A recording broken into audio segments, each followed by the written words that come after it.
Maiisip mo ba, gumising ka na pakiramdam mo ay perpekto, tapos yun pala ang huling umaga na ng buhay mo. Si Mang Carlos ay 72 years old. Gumising siya walang sakit, walang hilo, walang kahit anong senyales ng panganib. 2 oras lang pagkatapos, namatay na siya dahil sa biglaang cardiac death. Ako si Eve Maricel Santos at sa loob ng maraming taon, nakita ko na paulit-ulit ang parehong pattern. Mga lalaking namamatay sa unang oras ng umaga dahil walang nagsabi sa kanila na ang kanilang morning routine ay parang silent time bomb na biglang sumabog. Ang asawa niya ay nasa kusina noon, naghahanda ng kape tulad ng dati nang marinig niya ang malakas na tunog ng pagbagsak.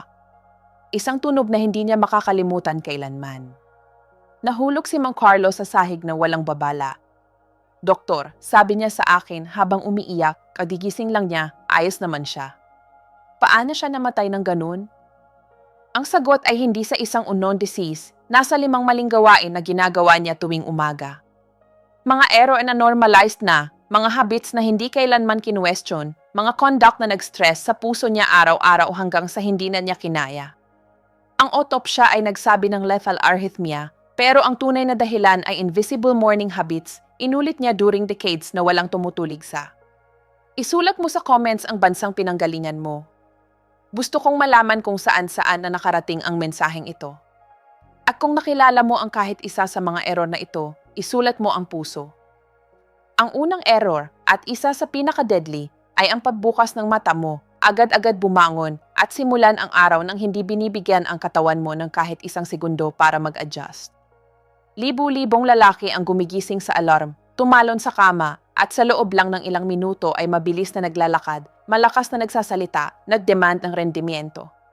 Sa labas, mukhang disiplina yan, mukhang energy, mukhang produktibo, pero sa loob, ito ay mabagal na cardiovascular condemnation. Sa loob ng 7 o 8 oras ng tulog, ang katawan mo ay pumapasok sa saving mode. Ang blood pressure ay bumababa naturally, ang puso ay tumitibok ng mabagal.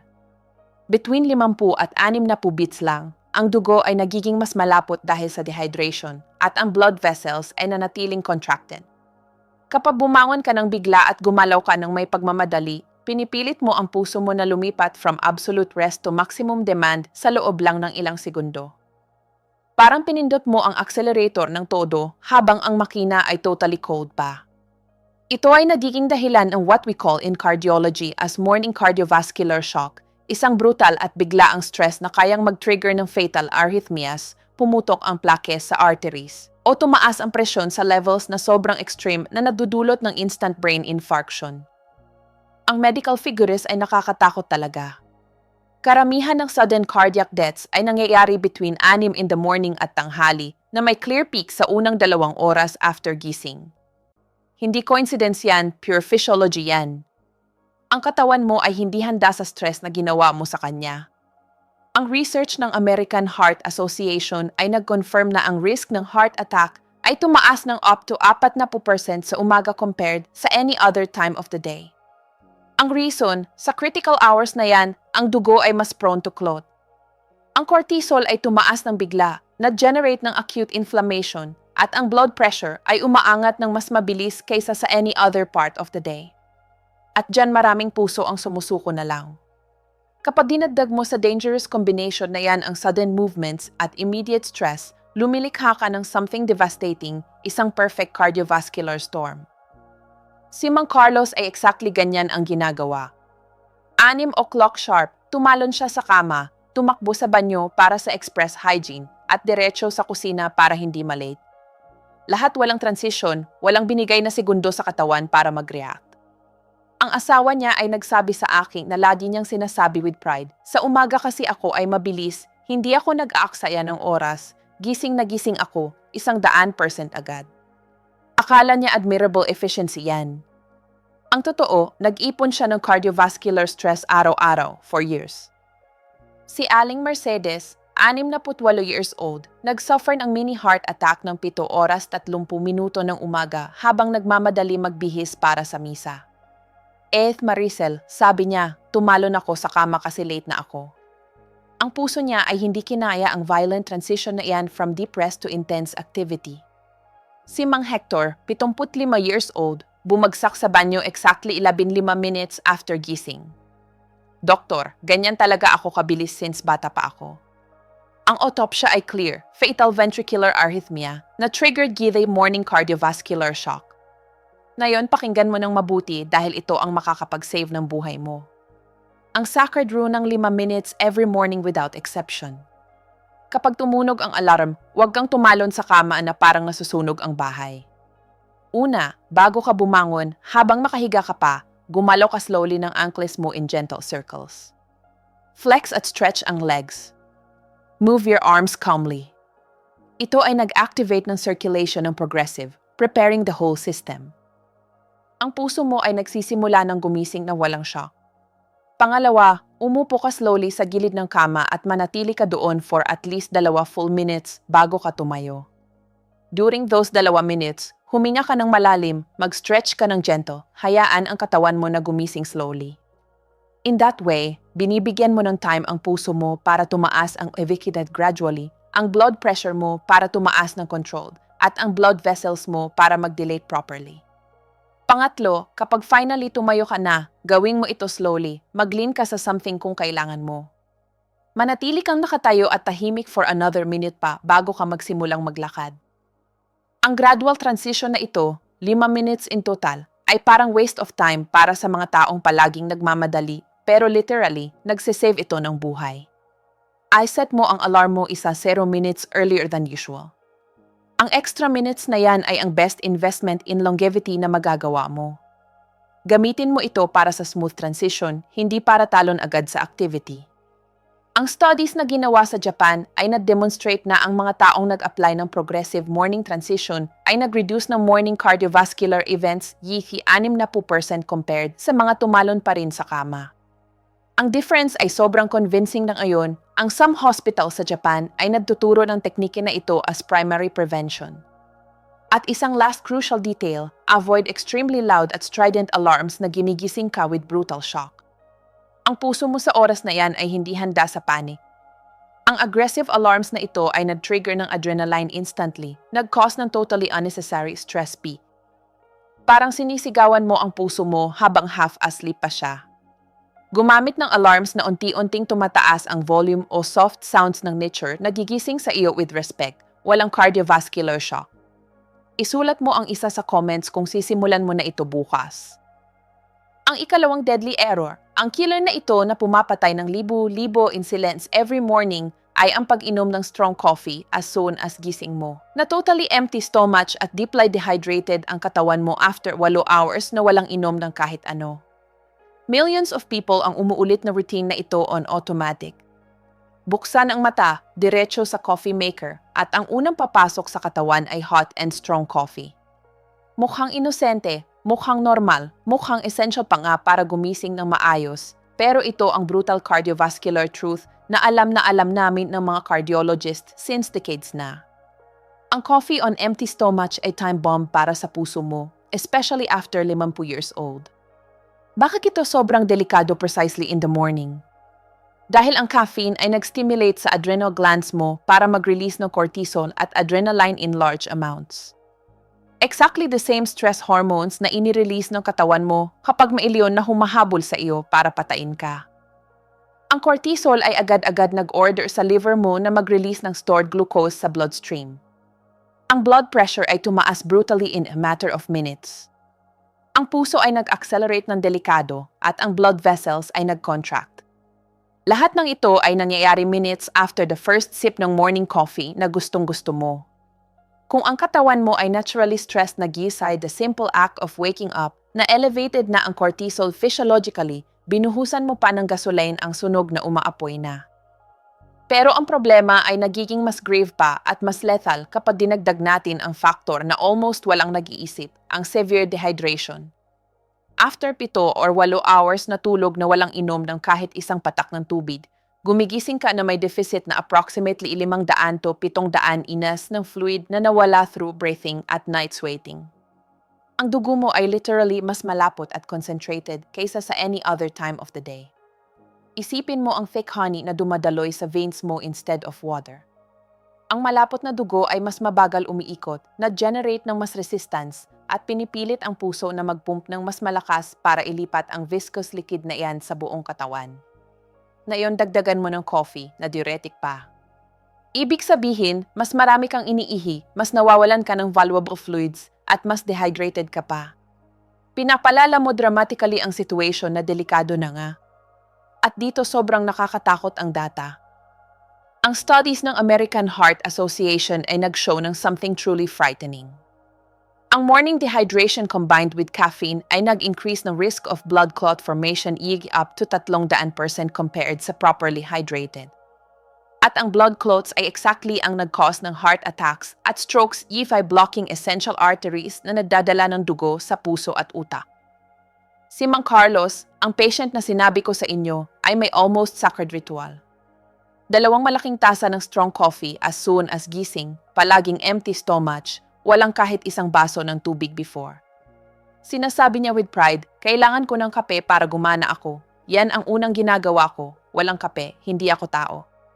Ang habit na yan, na mukhang walang bahala at shared by millions of people, ay na-generate ng brutal blood pressure peaks every morning, unti-unting sinisira ang lining ng arteries niya for years, even decades. Pero ang coffee on empty stomach ay hindi lang umaatake sa puso. Nag-cause din ito ng massive production ng gastric acid na walang food sa stomach para neutralize ito. Na-generate ng chronic inflammation na ramdam ng marami as heartburn or discomfort at na-normalize lang nila na walang importance. Ang problema, ang inflammation na iyan ay hindi na natili sa stomach. Kumakalat ito sa whole organism, nag-affect sa cardiovascular system through inflammatory markers na umiikot sa dugo. Si Aling Patricia, 69 years old, nag-suffer ng massive heart attack ng 8 in the morning, exactly 30 minutes after her second strong coffee. Maricel, sabi niya, buong buhay ko nag-iinom ako ng coffee on empty stomach. Akala ko normal at safe yan. Ang puso niya ay hindi na-resist ang double hit, severe dehydration plus massive caffeine shot. Ngayon, pakinggan mo ito ng mabuti dahil ki ito. Ang practical solution na makakapagbago ng health mo ay clear. Never, under any circumstance, inumin mo ang coffee right upon waking na empty stomach. Ang unang dapat pumasok sa katawan mo when you open your eyes, before coffee, before anything else, ay clean water, room temperature or slightly warm, at least 350 ml, approximately 2 full glasses. Ito ay nag-rehydrate ng dugo immediately. Ibinalik nito sa normal at healthy consistency, allowing the heart to work efficiently, walang unnecessary at dangerous effort, at preparing your digestive system to receive food. Maghintay ng at least 30 minutes after drinking water bago ka uminom ng first coffee mo.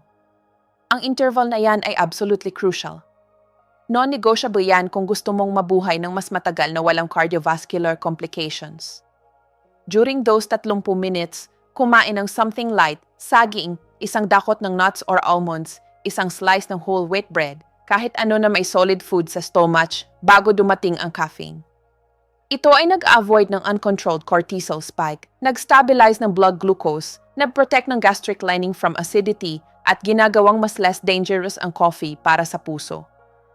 Ang wide studies na ginawa sa Italy ay nag-demonstrate na ang mga taong umiinom ng water first at naghihintay patiently before coffee ay nag-reduce ng morning blood pressure spikes up to 35 systolic points compared sa mga umiinom ng coffee immediately on empty stomach. Ang difference na yan accumulated over years ay literally ang border between life and death. Kung hindi ka talaga makapaghintay ng 30 minutes na yan dahil sobrang love mo sa coffee, then reduce drastically ang amount, isang small cup, hindi several large cups, at always, without exception, uminom ng abundant water first.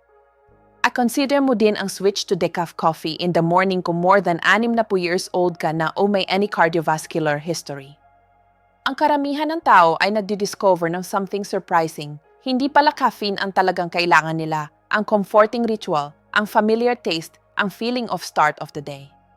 Magsimulang mag-apply ng water first rule starting tomorrow. Tonight, before sleeping, mag-iwan ng 500 ml bottle of water sa bedside table mo. Kapag gumising ka bukas, before getting up, before doing absolutely anything else, uminom ng half ng bottle habang nakahiga ka pa. Yan ay nag-start ng rehydration immediately. Then, after bumangon ka at ginawa mo ang 5-minute gradual transition na natutunan mo sa error number 1, inumin mo ang other half ng bottle. Only after 20 to 30 full minutes, lumapit ka sa coffee maker kung gusto mo pa ng coffee. Ang karamihan ng patients ko na gumawa ng simple change na ito ay nagsabi sa akin na naramdaman nila ang clear difference in just a few days. Ang ikatlong deadly error ay ang pagligo ng hot water right upon waking na hindi binibigyan ng time ang katawan para mag-adapt sa thermal change. Ang hot water ay nag-cause ng massive vasodilation, ang blood vessels ay bigla bumubukas, ang blood pressure ay biglang bumabagsak, ang puso mo ay nadedetect ng descent na iyan at pumapasok sa emergency mode, pumping much faster and stronger. Para sa puso na more than 60 years old na may hardened arteries with atherosclerosis, ito ay pwedeng maging lethal. Sa Japan, ang statistics ay nag-show na more than 11,000 sudden deaths per year in bathrooms. Karamihan caused by thermal shocks at cardiac arrest triggered by sudden temperature changes. Si Mang Carlos ay naliligo ng extremely hot water upon waking, almost boiling. Ang asawa niya ay nagsabi sa akin na ang banyo ay puno ng steam. Ang daily pleasure na yan ay na-generate ng enormous cardiovascular stress for years. Si Aling Beatrice, 71 years old, collapsed inside the shower. Doktor, lagi akong naliligo ng very hot water as soon as bumangon ako. Ang solution ay clear. Maghintay ng 15 to 20 minutes after waking bago ka maligo. Kapag pumasok ka, magsimula sa lukewarm water, hindi hot. Hayaan ang katawan mo na mag-adapt for 2 or 3 minutes bago mo taasan slightly ang temperature. Ay maintain ang maximum sa moderate level. Limit ang shower to no more than 0 minutes at never mag-alternate ng very hot and very cold water in the morning. Ang Scandinavian studies ay nag-demonstrate na ang gradual thermal transitions ay nag-reduce ng cardiovascular events up to 70%. Isulat mo ang shower sa comments kung bukas ay bubuksan mo na ang puso mo sa teknike na ito. Ang ika-4 na deadly error ay ang pagsisimula ng strong exercise as soon as gising, walang warm-up. Ang katawan mo ay nagstay ng 7 or 8 hours sa deep rest heart rate between 50 and 60 beats, low blood pressure, mas concentrated ang dugo, contracted ang arteries. Kapag directly ka pumunta sa intense exercise, pinipilit mo ang puso na mag-accelerate from 50 to 100 at 60 beats in minutes, an increase close to 200% na generate ng brutal stress. Ang data ng American College of Sports Medicine ay nag-show ng something alarming. Ang 70% ng exercise-related heart attacks ay nangyayari in the morning, karamihan sa first 30 minutes na walang adequate warm-up. Sa moment na yan, ang dugo ay mas prone to clot. Kung may unstable atherosclerotic plaques ka, ang stress na yan ay pwedeng pumutok ang mga ito at mag-cause ng instant heart attack. Si Mang Hector, 74 years old, lumabas to run at 6 oras 30 minuto in the morning. Collapsed siya 15 minutes later na may massive heart attack. Si Aling Rosa, 68 years old, nag-suffer ng fatal arrhythmia during morning gymnastics. Ang solution ay firm. Never ka magsisimula ng intense exercise sa first 2 hours after waking. Ang katawan mo ay kailangan ng around 70 minutes para maging completely activated. Kung kailangan mong mag-exercise early, ang warm-up ay hindi optional, minimum 15 to 20 minutes progressive. Magsimula sa slow walk, gentle stretches, at taasan ang intensity gradually. Never hanapin ang maximum performance mo in the morning at reserve ang high intensities for afternoon or evening. Ang studies ay nag-show na ang performance at safety ay very superior between 3 and 7 compared sa 6 to 9 kung more than 50 years old ka na o may risk factors at transfer ang intense exercise sa afternoon. At never ignore ang alarm signals, chest pain, shortness of breath, dizziness. Kung lumabas yan, huminto immediately. Ang ika-5 error at ang most lethal of all ay ang pag-expose mo sa mental stress right upon waking, checking work emails, consuming negative news, scrolling social media, o magsimula ng arguments bago pa man lumabas sa kama. Upon waking, ang cortisol levels mo ay nasa highest point na ng day. Ito ay kilala as cortisol awakening response. During the first 30 to 45 minutes, ang cortisol ay pwedeng 50 to 100% higher kaysa sa any other time. Normal yan kapag control. Ang disaster ay nangyayari kapag dinagdag mo ang artificial psychological stress. Magbasa ng conflictive email, manood ng alarming news, o pumasok sa argument ay nag-trigger ng massive additional cortisol release on top of a level na high na nga. Ang result ay cortisol storm, concentrations na sobrang elevated na nag-cause ng acute systemic inflammation, brutal blood pressure increases, dangerous heart rate acceleration, mas easy to form clots, at arterial plaques na much more prone to rupture. Ang Harvard studies ay na-demonstrate na ang mga taong exposed sa intense psychological stress in the morning ay may 200 to 300% higher risk of heart attack sa next 2 hours. Ang morning emotional stress ay pwedeng maging kasing damaging ng pag-smoke mo ng whole pack of cigarettes in one go. At ang most dangerous, ang damage ay invisible. Hindi mo nararamdaman ang arteries mo na nag-inflame, hindi mo nararamdaman ang plaques na nagde-destabilize, hindi mo nararamdaman ang puso mo na nagsusuffer hanggang sa huminto na. Si Mang Carlos ay hinahawakan ang phone pa habang nasa kama at nag-check ng emails na puno ng problems. Ang asawa niya ay nagsabi sa akin na gumigising na siyang tense, nagrereklamo pa bago man bumangon. Ang daily stress na inulit for decades ay nag-contribute directly sa sudden death niya. Si Aling Mercedes, 70 years old, nag-suffer ng heart attack at 8 in the morning after an argument with her husband right upon waking. Doktor, nag-aaway kami about money like every morning. Ngayon, pakinggan mo ito dahil dito ang solusyon. Mag-implement ng sacred morning sanctuary of 60 minutes. Ang first hour after waking ay dapat fiercely protected from any external stress. Rule number 1, ang phone sa airplane mode or better pa, sa ibang room. Walang emails, walang news, walang social media. Ang mundo ay hindi matatapos kung late ka mag-respond, pero ang puso mo ay pwedeng tumigil kung hindi mo respect ang limit na ito. Rule number 2, I avoid ang arguments at stressful conversations during the first hour. Kung may problema, I schedule ang pag-usap in the afternoon or evening, never upon waking. Mag-agree with your family na ang mornings ay conflict-free zone. Rule number 3, huwag mag-consume ng news in the morning. Ang news ay designed to be negative dahil ganun nila nakukuha ang attention mo, pero ang negativity na iyan ay nag-trigger ng mass cortisol.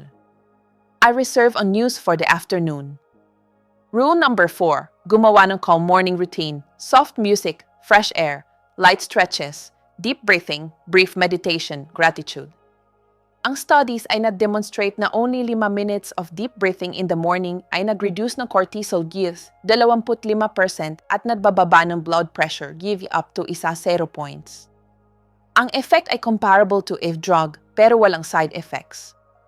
Rule number 5, kung nag-work ka from home, huwag magsimula immediately. Maghintay ng 1 or 2 hours, totally awake, hydrated, fed, at mentally calm.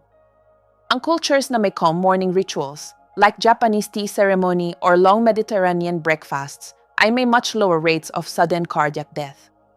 Hindi genetics yan, lifestyle yan. Ngayong araw, makakapag-save ka ng buhay mo. Ngayon, in-expose natin ang 5 silent enemies na uma-attack during the most vulnerable hours after waking.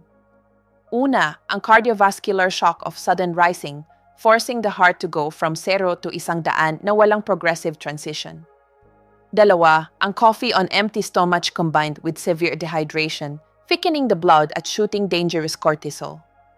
3, ang immediate hot shower, causing sudden vasodilation at dramatic blood pressure drops. 4, ang intense exercise without warm-up, breaking unstable arterial plaques.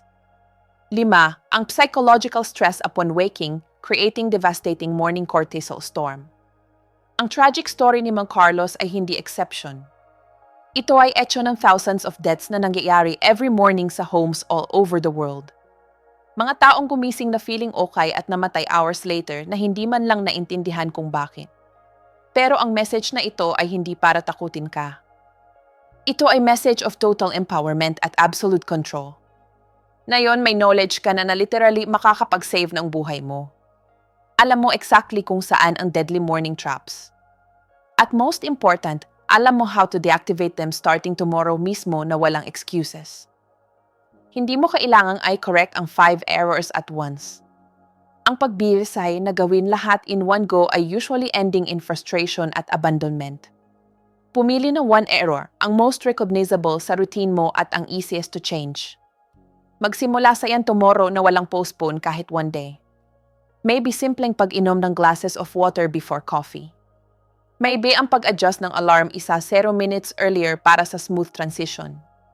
Maybe ang pag-leave ng phone sa ibang room during the first hour.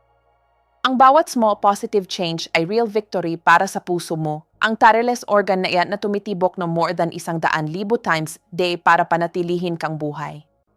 Ang changes ay nag-accumulate after weeks and months, lumilikha ng profound at measurable cardiovascular transformation. Kung ang information na ito ay makakapag-save ng isang buhay, ay share mo ngayon mismo through WhatsApp sa parents mo, sa friends mo, sa kahit sino na mahal mo at baka nag-commit ng fatal morning errors na hindi nila alam. Ang isang simple gesture ng pag-share ay pwedeng mag-save ng buhay ng someone na gigising bukas. Mag-click ng like na yon mismo, mag-subscribe sa channel, i-activate ang notification bell, at sabihin mo sa comments kung alin sa 5 errors na ito ang nakikita mo sa morning routine mo. Lagi mong tandaan ito, small morning adjustments repeated with consistency ay lumilikha ng large cardiovascular transformations kapag hindi ka sumusuko over time. Ang health mo ay literally nasa kamay mo sa decisions na ginagawa mo every morning upon waking. Gamitin ang power na iyan with intelligence starting tomorrow mismo. With all due respect, yun by absolute commitment at invite responsibility as a doctor to your health and your life, J.F. Maricel Santos.